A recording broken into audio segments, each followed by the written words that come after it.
مفتی طارق مسعود special. اب میں نے اصول بنایا ہے، میں شروع میں کہہ دیتا، یہ لاہور سے آئے ہیں نا ماشاءاللہ، پرسوں لائے تھے کل لائے تھے، پرسوں یہ ملنے کے لیے آئے بن بلائے، ان کو میں ٹرخاتا رہا، لیکن یہ بھی الفی کی طرح چپک گئے۔ خیر عصر کے بعد میں نے کہا چلو مل لو، تو ملنے میں سموسے لے آئے اور رول لے آئے۔ تھوڑا رونے تو دو نا مجھے ممبر پہ بیٹھ کے، مطلب آپ کہیں گے مولوی صاحب ہم دین کی باتیں سننے کے لیے بیٹھے ہیں اور آپ کیا قصے لے کے بیٹھ گئے، تو تھوڑا سا غم ہلکا ہو جاتا ہے اس سے۔ تو رول سموسے لے آئے، کہنے لگے کھائیں۔ میں نے کہا اب آدھا گھنٹہ اس میں لگے گا، نہیں میں نہیں کھاتا، نہیں یوں نہیں۔ میں نے کہا آپ کی جیب میں بندوق ہے؟ انہوں نے کہا نہیں۔ میں نے کہا وہ میری کنپٹی پہ رکھ کے مجھے ایک کھلا کے دکھاؤ، آپ نہیں کھاؤں گا۔ ہم کوئی پاگل تھوڑی ہیں یار، جو آ رہا ہے سارا دن یہی کرتے رہیں گے تو ہم تو کسی دنیا میں کسی کام کے رہیں گے ہی نہیں۔ تو ان سے میں نے یہی کہا، میں نے کہا زیادہ باتیں کرنے سے ٹائم ویسٹ ہوگا، آپ مجھے اصرار کرتے رہیں گے کھائیں، میں کہوں گا نہیں کھائیں، تھوڑا سا تو کھائیں، میں کہوں گا نہیں، تو پہلی دفعہ میں بول دو میں نے ان سے کہا اگر بندوق یہاں رکھو گے اور گن لوڈ کر کے بھی بولو گے نا کھاؤ، میں نہیں کھاؤں گا، اب جو کرنا ہے اکھاڑنا ہے اکھاڑ لو، میرا ایسی کی تیسی جاؤ۔ لوگ انسان کو ایسے اسٹائل پہ مجبور کرتے ہیں، حقیقت بتا رہا ہوں آپ کو میں، لوگ بنا دیتے ہیں ایسا۔ ہمارے شیخ حضرت مفتی رشید احمد صاحب رحمہ اللہ تعالیٰ کے نا ملاقات کے لیے بڑے سخت اصول تھے۔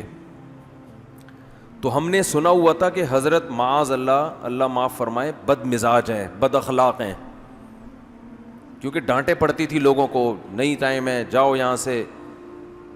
تو ہمارا یہ ذہن بنا ہوا تھا کہ یہ کیا ہیں، بد اخلاق ہیں۔ لیکن جب ہم مدرسے میں داخل ہوئے، ان کی صحبت میں رہے تو ہمیں پتہ چلا یہ تو بہت ہی خوش اخلاق ہے۔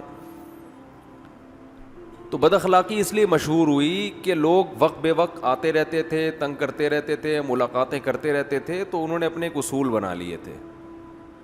اب اصول سے دائیں بائیں ہونے کا نام نہیں لیتے بھائی، جو ناراض ہونا ہے ہو جائے ناراض، ایسی کی تیسی۔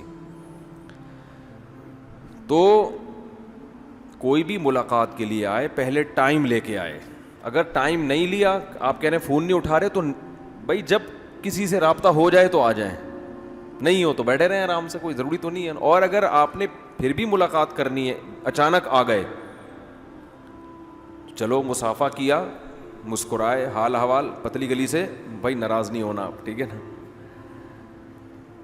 پتلی گلی سے نکل لیے، بس کافی ہے اتنا، بھائی ملاقات ہو گئی، السلام علیکم، وعلیکم السلام، کیا نام ہے، خیریت، طبیعت ٹھیک، چلو چپک جاتے ہیں، پھر بیٹھ جاتے ہیں۔ اب جیسے جماعت آئی ہے ماشاءاللہ پشاور سے، اب دیکھیں روز جماعتیں آ رہی ہیں، ٹھیک ہے نا، راول پنڈی سے آ رہی ہیں، پشاور سے آ رہی ہیں، ملتان سے آ رہی ہیں، امریکہ سے آ رہی ہیں۔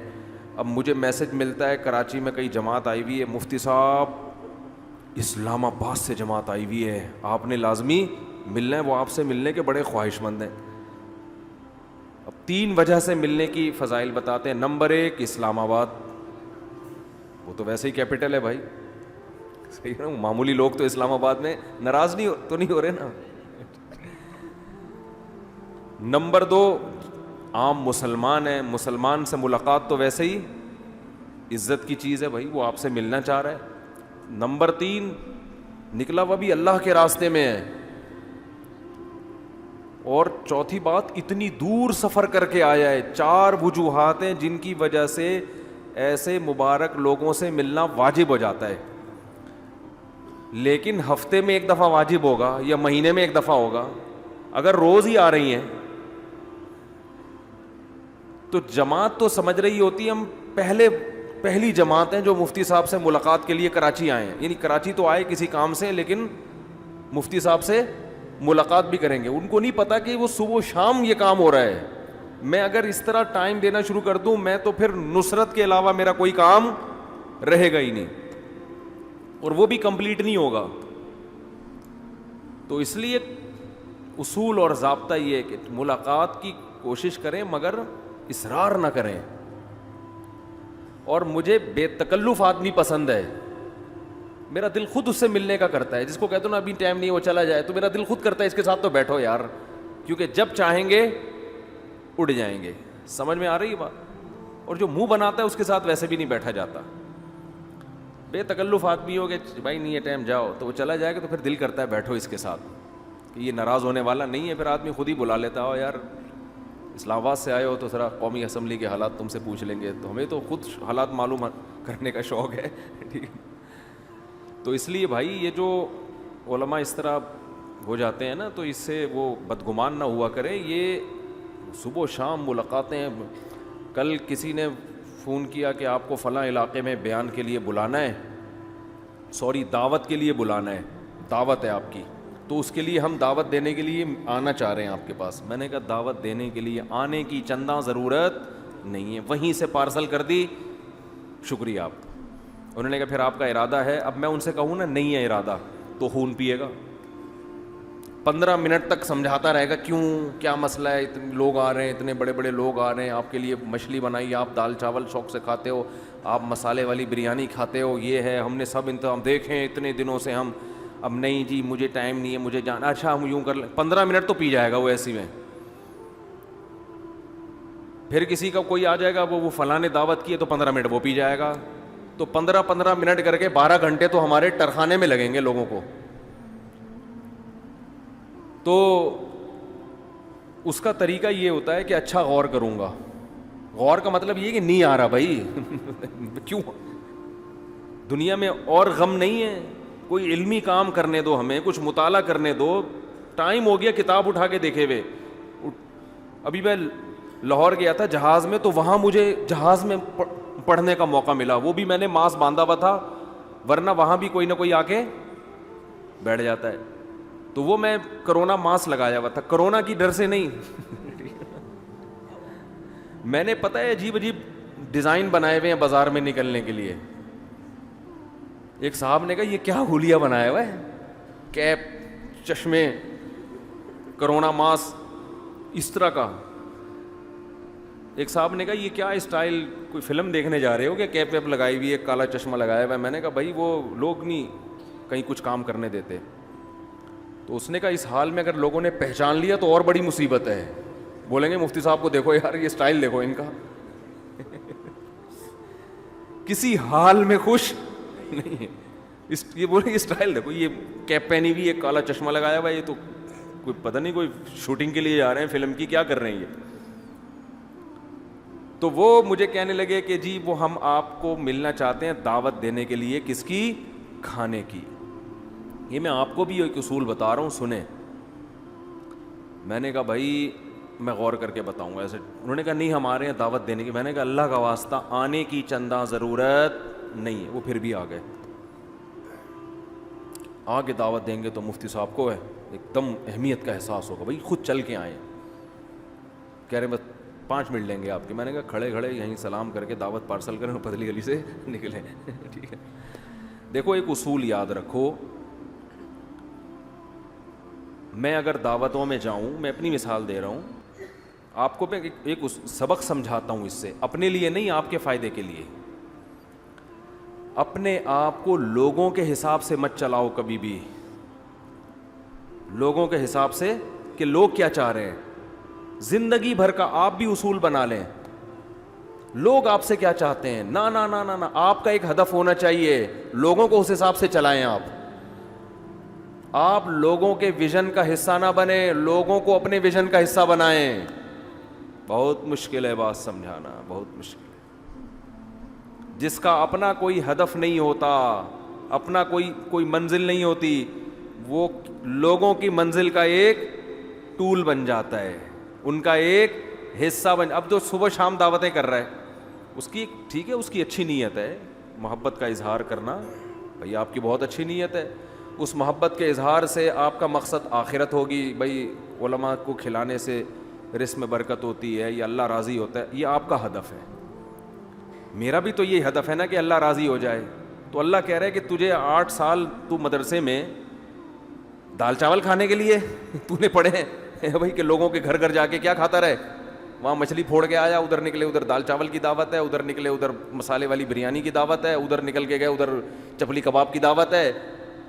اللہ بھی تو قیامت میں پوچھے گا نا کہ تجھے ہم نے 8 سال مدرسے میں پڑھایا اور پھر مفتیوں میں اٹھنا بیٹھنا تیرا کیا اور اتنا تیرے اوپر سرمایہ خرچ ہوا, اتنا وسائل خرچ ہوئے, اب تو پھوڑنے پھاڑنے کے لیے کیا ہوا ہے, پیدا ہوا ہے کہ تو سارا دن بس ملاقاتیں کرتا رہے, سیلفیاں کرواتا رہے, اس سے بھی مسکرا کے بعد اس سے بھی مسکرا کے بعد, اور پھر وہاں جا کے ادھر بیٹھا ہوا ہے, کبھی کباب جی پہ بیٹھا ہوا ہے, کبھی کسی ریسٹورنٹ پہ بیٹھا ہوا ہے, کبھی کوئی ملنے آ رہا ہے اس کے ساتھ سیلفی, کبھی اس کے ساتھ سیلفی, کبھی کوئی لفافہ دے کے جا رہا ہے, وہ جیب میں ڈالے, چلو بھائی ملاقات ہو گئی, پیسے بھی تو آ گئے نا, اچھا جی. کبھی ادھر چلے گئے, اس نے مچھلی کی دعوت کی, گرل فش کھلا دی, یہ کر دیا وہ کر دیا. تو اللہ کو بھی تو, ہمارا بھی تو ہدف ہے نا اللہ کو راضی کرنا.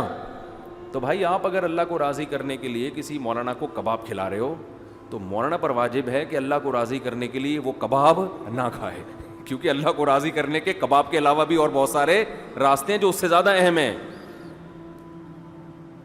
لوگ کہتے ہیں کہ دعوت قبول کرنا یہ تو نبی کی سنت ہے, اتنی دعوتیں قبول کرنا نبی کی سنت نہیں ہے. اگر نبی اتنی دعوتیں قبول کر رہے ہوتے تو آپ کا تو مشن ادھورا رہ جاتا. اتنی دعوتیں قبول کرنا نہیں ہے. تو لوگ تو کر رہے ہیں, وہ اپنا جذبہ ہے. لِأَحِبَّتِي أَن يَمْلَؤُوا بِالصَّافِيَاتِ الْأَكْوَبَا, متنبی نے کہا تھا میرے دوست اور میرے محبوبوں پر لازم ہے کہ وہ شراب پلانے کی مجھے کوشش کریں, کیونکہ خود بھی پیتے ہیں. تو جو پیتا ہے وہ نہ پلائے تو کنجوسی ہے نا.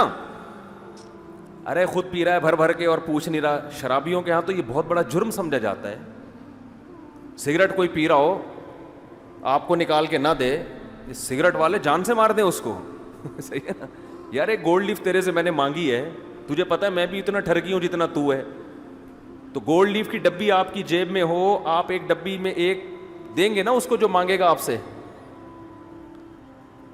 تو یہ سگریٹ کے جو عادی ہیں نا ان کے ہاں یہ کنجوسی کی بہت بڑی مثال ہے کہ یار میں پی رہا ہوں اور میرا دوست کی ڈبی ختم ہو گئی, وہ مجھ سے مانگ رہا ہے اور میں اس کو نہ دوں. یہ تو کفر ہے ان کی نظر میں, ستدار اسلام سے خارج ہونے کا خطرہ ہوتا ہے. کسی چرسی کو نہ سٹا لگانے دے, یہ تو بہت بڑا جرم ہے. تو شرابی بھی ایسے ہی, شرابیوں کی عادت بھی ہوتی ہے کہ جب دوستوں کی محفل میں شراب چل رہی ہو تو شرابی کیا کرتے ہیں, پوچھتے ہیں. تو متنبی کہہ رہا ہے کہ میرے دوست شراب کی محفل میں مجھے شراب کا پوچھ رہے ہیں, مجھے برا نہیں لگ رہا. متنبی کہہ رہے ہیں مجھے یہ عمل برا نہیں لگ رہا, کیونکہ وہ اگر نہیں پوچھتے تو برا لگتا. وعلی اللہ اشربا, لیکن میری ذمہ داری ہے کہ میں نہ پیوں. کیا خاندانی جواب دیا نا. سوال پیدا ہوتا ہے متنبی کیا آپ کو نشے کا شوق نہیں ہے؟ یہ تو ہر آدمی کو شوق ہوتا ہے نشے میں آنے کا, مستی میں آنے کا. تو شراب پی کے یہ دوست مستی میں آ رہے ہیں تو آپ کیوں نہیں آ رہے مستی میں؟ تو متنبی اس کا جواب دیتا ہے کہ میری جو مستی ہے وہ شراب کے نشے میں نہیں ہے, وہ گھمسان کی جنگوں میں گھوڑے کی پشت پہ سوار ہو کے جب میں میدان جنگ میں لڑتا ہوں اور تلواروں کی جھنکاریں چلتی ہیں, اس کی آوازیں آتی ہیں, فَأَطْرَبَا, اس سے مجھے نشہ پیدا ہوتا ہے. وہ انتظام کرو تو مزہ آئے گا. مِكَرٍ مِفَرٍ مُقْبِلٍ مُدْبِرٍ مَعًا كَجُلْمُودِ صَخْرٍ حَتَّهُ السَّيْلُ مِنْ عَلُو. دیکھو میں ایسا تھکا ہوا تھا آج, یہ شعر نے مجھے چنگاری لگا دی ہے یار. بعض ٹاپک ایسے ہوتے ہیں نا آدمی کا بلڈ کا سرکولیشن تیز ہو جاتا ہے. ایک شادی کا ٹاپک ایسا ایک دم میں ایک دم آ جاتا ہوں اس میں جتنا بھی تھکا ہوں نا, اور ایک جہاد کا ٹاپک. یہ دو ٹاپک ایسے ہیں جو تن بدن میں آگ لگا دیتے ہیں. کیا زبردست شعر ہے, اور یہ نبی صلی اللہ علیہ وسلم سے 40 سال پہلے ایک شاعر گزرا تھا, اس کا شعر ہے. یہ میں ٹاپک مکمل کروں گا, پہلے یہ شعر تو سنا دوں نا, یہ تو مزیدار شعر ہے. مِكَرٍ مِفَرٍ مُقْبِلٍ مُدْبِرٍ مَعًا, اپنے گھوڑے کی تعریف کر رہا ہے. کہہ رہا ہے میرا گھوڑا ایسا ہے, مِكَرٍ پلٹتا ہے. کوئی بڑی بات نہیں ہے, گھوڑے تو سبھی پلٹتے ہیں.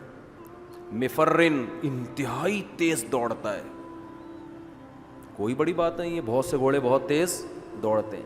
مُقْبِلٍ دشمن پہ جھپٹتا ہے, کوئی بڑی بات, بولو نا سارے گھوڑے دشمن پہ جھپٹتے ہیں. مُدْبِرٍ جب موقع دیکھتا ہے تو پیٹ پھیرتا ہے, سارے گھوڑے پیٹ پھیرتے ہیں. کہہ رہے ہیں معن یہ سارے کام ایٹ اے ٹائم ہوتے ہیں. آہا, مزہ نہ آئے تو پیسے واپس. یہ سارے کام ایک ٹائم پہ کرتا ہے. اتنا پھرتیلا ہے کہ کر و فر, مقبلن مدبرن, اقبال و ادبار, جھپٹنا پلٹنا اور اسپیڈ سے بھاگنا اور پینترے بدلنا, یہ 1 سیکنڈ میں کرتا ہے یہ سارے کام. آگے کہتا ہے اس کے دشمن پہ جو حملہ کرنے کی جو کیفیت ہے نا, کجلمود صخر حتہ السیل من علو, یہ من علی دونوں اس میں لغات ہیں, کہ جیسے پہاڑ کے اوپر بہت بڑی چٹان جس کو بارش کے پانی نے لڑکا دیا ہو, وہ کتنے خوفناک طریقے سے وہ پتھر لڑکتا ہوا زمین کی طرف آتا ہے, تو میرے گھوڑے کے دشمن پہ لڑکنے کا یہی منظر ہوتا ہے. سمجھتے ہو کہ نہیں سمجھتے؟ یہ ونس اپون اے ٹائم مرد اس میں فخر کیا کرتے تھے کہ میں ایسے گھوڑے پہ بیٹھتا ہوں. آج پب جی میں کتنے اسکور بنائے, اس پہ فخر ہو رہا ہے کہ تو نے کھیلا پب جی. مجھے تو ایک دفعہ بھی مجھے پتہ ہی نہیں ہوتا کیا ہے, کہ اللہ پتہ بھی نہ چلائے. پب جی پہ فخر ہے. پہلے سانپ والا آتا تھا, اتنے لمبا سانپ ہو گیا, نوکیا میں آتا تھا نا, اس پہ فخر ہوتا تھا, اب اس پہ فخر ہو رہا ہے. تو متنبی کہتا ہے کہ مجھے نشہ کب آتا ہے, گھمسان کی جنگ ہو, تلواروں کی جھنکار ہو. تبھی متنبی نے کہا اعز مقام فی الدنا سرج صابح وخیر جلیس فی الزمان کتاب. مرد کے لیے سب سے عزت والا مقام تیرتے ہوئے گھوڑے کی پشت ہے. میرے جو گھوڑے سواری کی ویڈیو یوٹیوب پہ ہیں وہ 2 نمبر ویڈیو ہیں. میں گھوڑا اتنی ہلکا نہیں بھگاتا. وہ کسی نے مجھے بٹھا کے ٹک ٹک ٹک ٹک چلایا اور ویڈیو بنا کے ڈال دی. اب لوگ کہہ رہے ارطغرل غازی. میں نے ہٹوایا, میں نے کہا ہٹاؤ یار, یہ میرا مذاق اڑ رہا ہے. جیسے وہ 5 روپے دے کے نہیں گھڑ سواری ہوتی ہے, تو کسی کو میری ویڈیو جو یوٹیوب پہ نظر آ رہی ہیں وہ میں نے نہیں بنوائی ہیں. تو وہ ایک جگہ میں گیا, انہوں نے مجھے کہا گھڑ سواری کرائیں گے. میں نے کہا بٹھاؤ بھائی. بٹھا کے وہ ہاتھ میں لے کے چلا رہے ہیں. میں نے کہا کیا کر رہا ہے بھائی, اور ویڈیو بنائی اور ڈال دی. نیچے کمنٹس لوگوں کے واہ واہ مفتی صاحب. میں نے کہا یہ عزت دے رہے ہو یا توہین کر رہے ہو؟ اعز مقام فی الدنا سرج صابح, کہہ رہے تیرتے, دوڑتے ہوئے نہیں, تیرتے ہوئے. گھوڑا جب بہت اسپیڈ سے جاتا ہے نا تو ایسے لگتا ہے جیسے تیر رہا ہے پانی میں. تیرتے ہوئے گھوڑے کی پشت, یہ مرد کے لیے سب سے عزت والا مقام ہے. اس سے زیادہ عزت مرد کو کسی اور مقام پر نہیں, اچھا نہیں لگتا اس سے زیادہ کسی اور مقام پہ. 1 to 5 کی ویلیوں میں وہ مزہ نہیں ہے. گھڑ سواری سیکھو بھائی. وخیر جلیس فی الزمان کتاب. سب سے اچھا کس کے ساتھ لگتا ہے بیٹھا ہوا ہے بھائی؟ بھائی کچھ مقام ایسے ہیں, کہاں بیٹھا ہوا سب سے اچھا لگتا اور کس کے ساتھ بیٹھا ہوا سب سے اچھا لگتا, یہ متنبی نے ڈیفائن کیا ہے. کہاں بیٹھا ہوا, صدارت کی کرسی پہ, متنبی کہتے ہیں نہیں تو کوئی بھی آگے بیٹھے. چور اچکے بھی بیٹھ جاتے ہیں صدارت کی کرسی پہ آگے, بلکہ زیادہ تر عام طور پہ وہی لوگ بیٹھ رہے ہوتے ہیں. کہاں بیٹھا ہوا, کار پہ بیٹھا ہوا, کار پہ بیٹھ جاتے ہیں بہت سے لوگ. ٹرین میں بیٹھا ہوا, جہاز میں بیٹھا ہوا, پائلٹ نا. متنبی کہتا ہے مرد کے لیے سب سے عزت والی جگہ کون سی ہے؟ تیرتے ہوئے گھوڑے کی پشت. یہاں مرد بیٹھا ہوا سب سے اچھا لگتا ہے, بشرطے کہ گھوڑا تیر بھی رہا ہو, ورنہ کلفٹن کے گھوڑوں پہ بھی لوگ بیٹھ جاتے ہیں. کس کے ساتھ بیٹھا ہوا سب سے اچھا لگتا ہے؟ اب ایک سوال یہ بھی ہے, آدمی کبھی کسی باس کے ساتھ بیٹھا ہوتا ہے, سیلفی لے رہا ہوتا ہے, دیکھو میں کتنا اچھا لگ رہا ہوں اپنے باس. کبھی وزیر اعظم کے ساتھ, کبھی صدر کے ساتھ, کبھی کسی آفیسر کے ساتھ لوگ سیلفیاں لیتے ہیں نا. متنبی کہہ رہا ہے سب سے اچھا ہم نشیں جس کے ساتھ آپ بہت ہی پیارے لگتے ہو وہ کتاب ہے. کتاب سامنے اور آپ کیا کر رہے ہو؟ مطالعہ کر رہے ہو. اس پہ آپ کی تصویر نیٹ پہ جائے, آپ بہت اچھے لگو گے. کہ دوستی آپ کی کس سے ہے؟ آپ کے منہ لٹک گئے یار, عجیب سے لگ رہے مجھے, پتہ نہیں. گرل فرینڈ کے ساتھ بیٹھا ہوا اچھا, آج کل قائد اعظم کے مزار پہ بیٹھا ہوا اچھا لگ رہا ہے وہ گرل فرینڈ کے ساتھ سیلفیاں دے رہے, دیکھو یار یہ کوئی کمال نہیں ہے. تو سب سے اچھا ہم نشیں, آپ کی تنہائی کو دور کرنے کے لیے سب سے اچھا ساتھی جس کے ساتھ مرد بہت اچھا لگتا ہے وہ کیا ہے؟ کتاب. متنبی اس پہ پہلے شاعر سارے انہی چیزوں پہ فخر کرتے تھے. ان کنتا تجہلنی فاللہ یعرفنی, وہ کیا ہے, بڑا زبردست شعر ہے, ایک شعر ہے مجھے پورا آ نہیں رہا, بہت عرصہ ہو گیا نا پڑھے ہوئے بھی, وہ ملاقاتوں کی وجہ سے وہ سارے شعر کیا ہو گئے نکل گئے. بہرحال اردو میں بتا دیتا ہوں. کہتا ہے کہ اگر تم پوچھتا ہے نا میرے بارے میں کہ مجھے کون جانتا ہے, تو محلے والوں سے پوچھنے کی ضرورت نہیں ہے. گھوڑے سے پوچھو وہ بتائے گا میں اس کو جانتا ہوں, تلوار سے پوچھو وہ بتائے گی میں اس کو جانتا ہوں, کتاب سے پوچھو وہ بتائے گی میں اس کو جانتا ہوں. یہ متنبی کہتا ہے. یعنی کہہ رہے تین چیزیں مجھے بہت اچھی طرح جانتی ہیں, تلوار, گھوڑا اور کتاب. یعنی علم کا شوق اور بہادری کے جوہر. تو کتابوں کو میرے بارے میں معلوم ہے, کیونکہ میں صبح شام کس کے ساتھ اٹھتا بیٹھتا ہوں, کتابوں سے میری سلام دعا بہت ہے.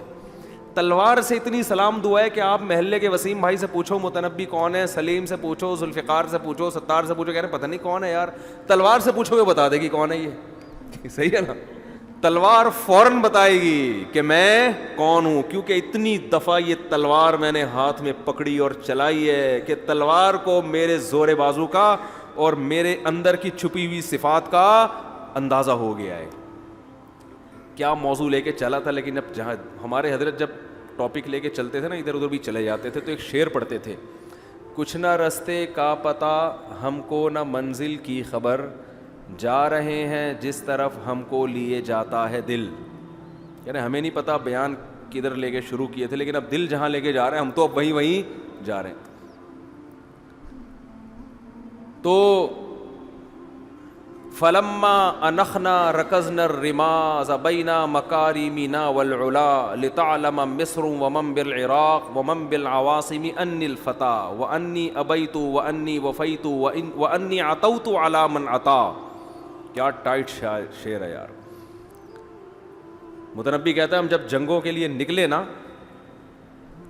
تو راستے میں بڑے سنگلاخ چٹانیں ہم نے طے کیے, پہاڑوں کو عبور کیا, اور رات کو ہم نے پھر اپنی لڑائیاں ہوئی ہیں ہماری, وہ لڑائیوں میں ہم فتح کرتے کرتے کرتے کرتے بہادری کے جوہر دکھاتے دکھاتے پھر ہم نے رات کو ایک جگہ پڑاؤ ڈالا. پڑاؤ جب ہم نے ڈالا تو ہم نے خیمے گاڑنے کے لیے اپنی تلواروں کو اور نیزوں کو زمین میں گاڑا. کہہ رہے ہیں اصل میں وہ نیزے جب ہم نے زمین میں گاڑے تو وہ زمین میں نہیں, وہ ہم نے مہر لگائی, اب اسٹیمپ لگائی کہ ہمارے اخلاق بہت عمدہ ہیں. اخلاق سے مراد ہم بہت غیرت والے لوگ ہیں جو لڑتے ہیں قوم کے لیے. تو ہم نے وہ نیزے اپنی غیرت کے اصل میں سکے تھے جو ہم نے زمین میں گاڑے ہیں, مہر لگائی ہم نے, اسٹیمپ. ایک تو گاڑا ہم یہاں گاڑتے ہیں نا, ہم کھونٹے ٹھوکرے ہوتے ہیں بکری باندھنے کے لیے, ایک کھونٹے کہہ رہے ہیں ہم نے ٹھوکے ہیں کہ اتنی لڑائیاں لڑتے لڑتے خون بہاتے بہاتے ہم پہنچے, اور رات کو جب ہم نے پڑاؤ ڈالا کہ یار تھک گئے اب نیزے زمین میں گاڑو تاکہ وہ تمبو لگائیں یا خیمے لگا کے ہم سوئیں, تو وہ نیزے زمین میں نہیں گاڑ رہے تھے, ہم اپنی عزت پہ مہر ثبت کر رہے تھے, مہر لگا رہے تھے کہ عزت دار لوگ ہیں. اور ہم نے یہ سب کچھ اس لیے کیا لتعلم مصر ومن بالعراق, تاکہ مصر والوں کو بھی پتہ چل جائے اور جو لوگ عراق میں رہتے ہیں ان کو بھی پتہ چل جائے, ومن بالعواصم اور عواصم میں رہنے والوں کو بھی پتہ چل جائے, انی الفتى کہ میں جوان آدمی ہوں ابھی بوڑھا نہیں ہوا, وانی وفیت جو کہتا ہوں کر کے دکھاتا ہوں, وانی ابیت دشمن کی بات ماننے سے انکار کرتا ہوں, وانی عطوت علی من عطا جو سرکشی کرتا ہے اس کا جواب سرکشی سے دیتا ہوں, نرمی سے نہیں دیتا. یہ تو عربی کے شعر ہے نا, اردو میں مزہ نہیں آئے گا. آپ ابھی نندن کا بھی نیا جہاں آتا ہے فوراً ابھی نندن کی طرف دماغ چلا جاتا ہے. ابھی نندن کیا گیا, معاف کر دو یار مفتی صاحب بس کرو. لیکن ابھی نندن نے ایک بڑا خاندانی کام کیا. کچھ دن پہلے ابھی نندن کا بیان آیا ہے اس نے فوج کی بھی تعریف کی پاکستان کنٹری کی بھی تعریف کی. اس سے معلوم ہوتا ہے کہ بلڈ خاندانی ہے ابھی نندن. مجھے بڑا اچھا لگا. پھر انڈیا کے چینلوں نے اس کو ریموو کروایا. لیکن یہ بڑی جگر کی بات ہوتی ہے کہ دشمن کی تعریف کرنا یہ انسان کے خاندانی ہونے کی دلیل ہوتی ہے. تو اچھا کام کیا, اللہ اسے جزائے خیر دے. جو ایک حقیقت تھی اس نے بیان کی. خیر, ہم کہاں سے بات جلدی سے سمیٹتا ہوں کہ دیکھو اپنا ایک ہدف بناؤ. بڑے کہتے ہیں کہ اگر آپ کا اپنا ویژن نہیں ہے تو آپ دوسرے کے ویژن کا حصہ بن جاؤ. تو اس میں پھر جو ہے نا ان چیزوں کو دائیں بائیں کرنا پڑتا ہے, آگے پیچھے سمیٹنا پڑتا ہے. اس میں یہ نہیں کہ کھا رہے ہیں ادھر جا کے کھا لیا, ادھر جا کے کھا لیا, ادھر دعوت ہے ادھر کھا لیا, ادھر پھوڑ لیا, ادھر. تو اس میں انسان کو مضبوطی دکھانی پڑتی ہے. تو یہ بد اخلاقی کی بات نہیں ہوتی ہے, بلکہ یہ صحیح بات ہوتی ہے. اگر ہم چاہیں تو ہم شروع کرتے ہیں صبح شام کھانا فری پھوکڑ کا کھانا ہے, کیا ہے ادھر ہے. اب تو اتنے ریلیٹیو ہیں, جہاں چاہوں جب چاہوں جس سے بولوں بنوا لوں, یار تو دال چاول بنا ذرا, میں آ رہا ہوں تیرے پاس, تو ذرا مچھلی بنا لے, تو یہ بنا لے. وہاں چلے گئے, پھر ادھر سوئے, پھر ادھر اٹھ کے وہاں چلے گئے, پھر ادھر اٹھ کے وہاں چلے گئے, پھر ادھر وہاں چلے گئے. سارا دن اسی میں ہنسی خوشی زندگی گزرے گی. پھول کے کپا ہو جاؤں گا بالکل بہترین, ٹھیک ہے نا. ایسا زبردست, دیکھنے میں بھی اچھا لگوں گا. ماشاء اللہ یار مفتی صاحب آ رہے ہیں تو پتہ چل رہا ہے کہ زلزلہ آ رہا ہے, ٹھیک ہے نا, زلزلہ آنے والا ہے. تو ہم چاہیں تو یہ ہو سکتا ہے, لیکن ضمیر ملامت کرے گا. اور ایک واقعہ سنا کے بس میں اصل ٹاپک پر جو آیتیں میں نے پڑھی ہے. علامہ شبیر احمد عثمانی رحمہ اللہ تعالی فرمایا کرتے تھے کہ اگر ایک عالم دین وہ سبیل لگا کے بیٹھا ہوا ہے لوگوں کو پانی پلانے کے لیے کہ پیاسوں کو یہاں میں کیا کروں گا, پانی پلاؤں گا, سبیل لگا کے بیٹھا ہوا ہے, تو فرمایا کہ اس کو ثواب کے بجائے گناہ ملے گا. اس لیے کہ یہ کام دنیا میں کوئی بھی کر سکتا ہے. آپ کو اللہ نے جو صلاحیت دی ہے وہ اس کے علاوہ دی ہے, آپ اس کام میں اپنے یہ اس پہ کسی اور کو بٹھا دو. یہ بات لوگوں کو علماء کے بارے میں سمجھ میں نہیں آتی, ڈاکٹروں کے بارے میں سمجھ میں آتی ہے, انجینئروں کے بارے میں سمجھ میں آتی ہے, سائنسدانوں کے بارے میں سمجھ میں آتی ہے. کوئی بہت بڑا سائنسدان ہو جس کو اللہ نے بڑی صلاحیت دی ہو, ڈاکٹر عبدالقدیر خان کو لے لو, اس کے ذمہ ایٹم بم بنانا تھا نا. وہ کہے نہیں میں ایک کنواں کھدوا رہا ہوں تاکہ لوگوں کو کیا ملے, اس سے پانی ملے. وہاں خود بھی کھود رہا ہے, مٹی بھر بھر کے لا کے پھینک رہا ہے مزدوروں کے ساتھ. لوگ تو واہ واہ کریں گے, واہ یار اتنا بڑا سائنٹسٹ ہو کہ مٹی بھی خود ہی اٹھا رہا ہے, کنواں بھی خود ہی کھود رہا ہے, اور پانی بھر بھر کے لوگوں کو پلا رہا ہے. ادھر اس کو حکومت کہہ رہی ہے بھائی تو بم پھاڑ دے جا کے جو تیرے ذمہ لگائے ہم نے. انڈیا کی فوجیں کھڑی ہوئی ہیں, دشمن کھڑا ہوا ہے سر کے اوپر توپیں لے کے. وہ کہہ رہے تھے کیا پانی پلانا بری بات ہے. پھر عبدالقدیر خان کی پھپھو کا فون آیا, پھپھو کا چلو وہ تو پھر رشتہ دار ہیں, ان کی تو بات ماننی چاہیے. ادھر عقیدت مند ملنے کے لیے, سر آج میں نے گرل فش بنائی ہے آپ کے لیے, آپ تشریف لے آئیں. سر وہاں جا رہے ہیں تو راستے میں 50 آدمی سیلفیوں کے لیے مل گئے سر کو. وہ سیلفیاں سب سے مسکراتے سیلفیوں کے بعد پھر وہاں فش کھائی ہے تو فون آئے, سر آج رات آپ کی دعوت ہمارے ہیں. عبدالقدیر خان وہاں پہنچ گئے دعوت میں. ادھر جناب حکومت کہہ رہی ہے بھائی بم کون پھاڑے گا, بم بناؤ, اتنا سرمایہ خرچ ہو رہا ہے آپ بم بناؤ. وہ کہے بھائی مسلمان کا دل دکھانا, ڈاکٹر عبدالقدیر مسلمان کا دل دکھانا کیا ہے, منع ہے. ولیمے کی دعوت کو ٹھکرانا اسلام میں حرام ہے. فلاں کی شادی ہے ولیمے پہ جانا ہے, اس کے فلاں کی ختنے ہیں, ٹھیک ہے نا, اس پہ جانا ہے. ڈاکٹر عبدالقدیر خان اگر یہ کام شروع کر دے کہ وہ ادھر ختنے کی دعوت ہے, ادھر ولیمہ ہے, ادھر فلانے کا 40واں ہے, ادھر اس کا چلہ وہ سروزہ ہے, ادھر سے یہ آئے ہوئے ہیں, ادھر سے وہ آئے ہوئے ہیں, تو وہ تو بیچارہ بم گیا بولو بھائی. تو جس کو اللہ نے, ڈاکٹر کو بھی ہم منع کرتے ہیں بھائی آپ کو اللہ نے لوگوں کی علاج کی صلاحیت دی ہے, یہ سبیلیں کوئی بھی لگا سکتا ہے, پانی کوئی بھی پلا سکتا ہے, آپ لوگوں کا علاج کرو جو اللہ نے آپ کو ایک صلاحیت دی ہے. تو سائنسدانوں کے بارے میں یہ باتیں سمجھ میں آتی ہیں, لوگوں کے ڈاکٹروں کے بارے میں آتی ہیں, مولاناؤں کے بارے میں یہ باتیں سمجھ میں نہیں آتی, تو کیونکہ ان کے کام کی اہمیت نہیں ہے. تو خیر یہ تو ٹاپک بہت لمبا ہے, میں اپنے اس طرف آ جاتا ہوں جو سورہ قلم میں بیان ہو رہا تھا. تو اللہ تعالیٰ نے ارشاد فرمایا کہ بات یہاں سے چل رہی تھی, سنستدرجہم من حیث لا یعلمون, اے نبی ہم ان کو مہلت دیں گے اس طور پر کہ ان کو پتہ بھی نہیں چلے گا. وَأُمْلِي لَهُمْ إِنَّ كَيْدِي مَتِينٌ، میں ان کو مہلت دوں گا، میری تدبیر بہت مضبوط ہے. اس پر میں کئی ہفتوں سے بیان کر چکا ہوں. اب اگلی آیت کی طرف چلتا ہوں. آگے اللہ تعالیٰ نے فرمایا ام تسألوہم اجرا فہم من مغرم مثقلون. اے محمد صلی اللہ علیہ وسلم، آپ جو ان کو دعوت دے رہے ہیں کہ دین کے قریب آ جاؤ، شرک چھوڑ دو، یہ کرو وہ کرو، یہ مان نہیں رہے، تو آپ ان سے پوچھیں کہ کیا آپ نے اس دعوت پہ ان سے کوئی پیسے مانگے ہیں؟ اتنا ٹیکس ان کے ذمے لگا دیا ہو کہ یہ اس ٹیکس کے بوجھ تلے دبے چلے جا رہے ہوں. کیا زبردست بات ہے. دیکھو اس سے کیا پتہ چلتا ہے کہ دین کی دعوت پہ کوئی دنیاوی مفاد نہیں ہونا چاہیے. پیغمبروں کی یہ صفت ہے کہ وہ دین کی دعوت کو کیش نہیں کراتے اپنے مالی مفاد کے لیے. یعنی آپ صلی اللہ علیہ وسلم کے اخلاص کی یہ دلیل دی جا رہی ہے کہ یہ دعوت میں برحق ہیں. برحق ہونے کی دلیل کیا ہے؟ ان کی دعوت پہ کوئی معاوضہ، بولو نا بھائی، نہیں ہے. اگر یہ تم سے پیسے لے رہے ہوتے اس دعوت پہ اور تمہارے لیے معاشی مجبوری کی وجہ سے وہ پیسے نکالنا مشکل ہو رہا ہوتا تو ہم کہتے بھائی تم حق کو اس لیے نہیں مان رہے ہو کہ تمہیں حق قبول کرنے میں کیا دینا پڑ رہا ہے؟ پیسے دینے پڑ رہے ہیں. اور وہ پیسے بھی اتنے زیادہ مانگ رہے ہیں کہ تمہارے تو بڑے مسائل ہیں، تو معاشی مسائل میں تو کوئی بھی نہیں برداشت کرتا. کیا مطلب؟ نقصان بھی ان کا ہو رہا ہے، پریشانی بھی ان کو ہو رہی ہے، ملامت بھی یہ اٹھا رہے ہیں، تانے بھی ان کو مل رہے ہیں، پیسے بھی نہیں لے رہے. یہ اس کی علامت ہے کہ یہ اپنی دعوت میں برحق ہیں. دیکھو جس کا کوئی مفاد نہیں ہوتا پھر بھی وہ ایک چیز پہ ڈٹا رہے تو کچھ تو غور کرنا چاہیے نا. اسی کو قرآن نے ایک دوسرے مقام پہ بیان کیا کہ اللہ نے قرآن میں یہ وہ بجا رہے ہیں، ہیلو ادھر مڑ کے دیکھیں.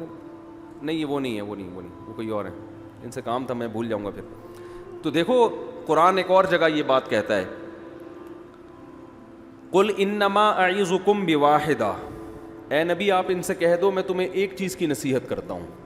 بہت ساری باتیں ہو گئی ہیں نا اور تم تانے دے رہے ہو یہ مجنون ہے، کوئی کہہ رہا ہے یہ دیوانے ہیں، کوئی کہہ رہا ہے کہ بھئی ان کو جو ہے نا وہ شاعر ہیں، وہ شاعری کر کے لوگوں کو، قرآن کو وہ شعر و شاعری کہا کرتے تھے کہ بہت اٹریکشن ہے اس میں، تو بلیغ ہیں، فصاحت و بلاغت کے جوہر دکھا رہے ہیں، تو بہت سارے تانے. تو قرآن نے کہا کہ اے نبی صلی اللہ علیہ وسلم آپ ان لوگوں سے کہیں انما اعظکم بواحدہ، میں تمہیں ایک بات کہتا ہوں ذرا غور سے وہ سن لو بس. ان تقوموا للہ مثنی و فرادا، تم تنہائی میں جا کے غور کرو یا زیادہ سے زیادہ 2 بندے اکٹھے ہو جاؤ، 2 مل کے آپس میں ڈسکس کریں. 3 4 5 6 کی بھیڑ نہ لگاؤ. بھیڑ لگاؤ گے تو کسی نہ کسی کا مفاد ہوگا، وہ غلط گائیڈنس شروع کر دے گا. جب آپ بھیڑ لگا کے بعض دفعہ کسی مسئلے پہ ڈسکس کرتے ہیں نا تو ایک نہ ایک اس میں ایسا ہوتا ہے جس کو کوئی بیماری ہوتی ہے، وہ صحیح رخ پہ جانے نہیں دیتا، اس کے اپنے مفاد ہوتے ہیں، وہ غلط رخ پہ پھیر دیتا ہے.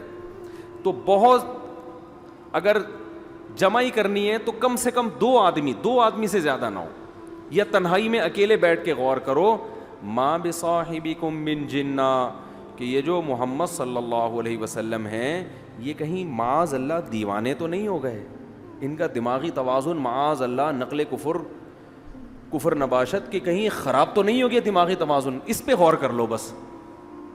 کیا زبردست انداز ہے. اللہ کو پتہ ہے کہ جب یہ 2 بندے بیٹھ کے ڈسکس کریں گے نا صرف اسی پہ ڈیبیٹ ہوگی بھائی یہ ان کا دماغ صحیح ہے بھی کہ نہیں ہے محمد صلی اللہ علیہ وسلم کا. تو یہ سغرے کبرے ملا کے تانے بانے ملا کے بالآخر اس نتیجے تک پہنچیں گے کہ یہ برحق ہیں، اس لیے کہ 40 سال انہوں نے تم میں گزارے، اس وقت بھی دماغ میں کوئی خرابی معاذ اللہ نہیں تھی، اس وقت بھی ان کو کبھی پیسوں کی لالچ نہیں ہوئی، کوئی کرپشن کا الزام نہیں لگا، کوئی جھوٹ کا الزام نہیں لگا. پھر 40 سال کے بعد جب انہوں نے نبوت کا دعویٰ کیا اور بت پرستی کے خلاف تقریریں کی، لوگوں کو جمع کیا، تو بجائے مقبولیت بڑھنے کے جو رہی صحیح مقبولیت تھی وہ بھی کیا ہونے لگی؟ ختم. تو انسان قوم کے خلاف جب چلتا ہے یا تو کچھ دنیا کا مفاد ہوتا ہے یا اس کا دماغ کیا ہوتا ہے. جیسے پاگل الٹے الٹے کام کر رہے ہوتے ہیں نا, ان کو پتہ ہی نہیں ہوتا کہ بدنامی کیا ہوتی ہے, ٹھیک ہے, اس کا ہمیں کیا نقصان ہو رہا ہے. تو ایسے آدمی کو کیا کہتے ہیں؟ پاگل ہے. لوگ کہتے ہیں نا پاگل ہے, اس کو چھوڑا یار, تو ایسے پھینکتا رہتا ہے, کہتے ہیں نا. بھائی 4 آدمی بیٹھ کے کوئی بات کر رہے ہیں, 5واں آ کے الٹی شروع کرتے ہیں, لوگ کیا کہتے ہیں؟ باولا ہو گیا, اس کو نہیں سنو, کہتے ہیں نا چٹیا گیا ہے, تھوڑا سا کھسکا ہوا ہے, اوپر کا پرابلم ہے, کہتے ہیں نا لوگ. تو قرآن کہتا ہے کہ ان کے بارے میں غور کرو.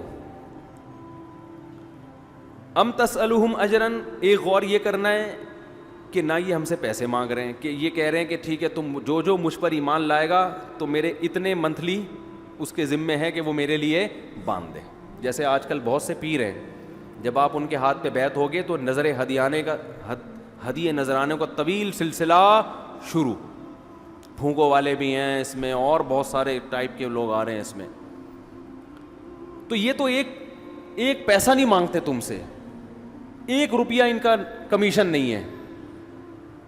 حتیٰ کہ نبی صلی اللہ علیہ وسلم نے جو زکوٰۃ کی اتنی فضیلت بیان کی, زکوٰۃ زکوٰۃ زکوٰۃ زکوٰۃ, اس میں اصول بنا دیا کہ میرے اور میرے رشتہ داروں پہ یہ حرام ہے. عجیب بات ہے یا نہیں ہے؟ سید پر زکوٰۃ کیا ہے؟ قیامت تک کے لیے حرام. کہ نبی نے قیامت تک کے لیے اپنے اوپر, اپنے اہل بیت اور قیامت تک جو آپ کی نسل میں پیدا ہونے والی اولاد ہے ان پر زکوٰۃ کو کیا کر دیا؟ لینا حرام. دینا تو فرض ہے, ان میں مالداروں پر لینا حرام. کیا زبردست اصول ہے بھائی. ورنہ آج جب ہم چندے کے فضائل بیان کرتے ہیں سب سے پہلے اپنے آپ کو کیش کرا لیتے ہیں کہ ہاں بھائی یہاں سے شروع کریں, بسم اللہ الرحمن الرحیم. دل تو یہی چاہتا ہے نا میں صدقے کے فضائل بیان کروں. دیکھو مولاناؤں پہ خرچ کیا کرو, ایک مثال دے رہا ہوں, علماء کو ہدیے دیا کریں. اس کے بعد میں کیا, میرا دل کیا جائے گا, شروع کہاں سے کرنا ہے آپ نے؟ شروع یہاں سے کریں آپ.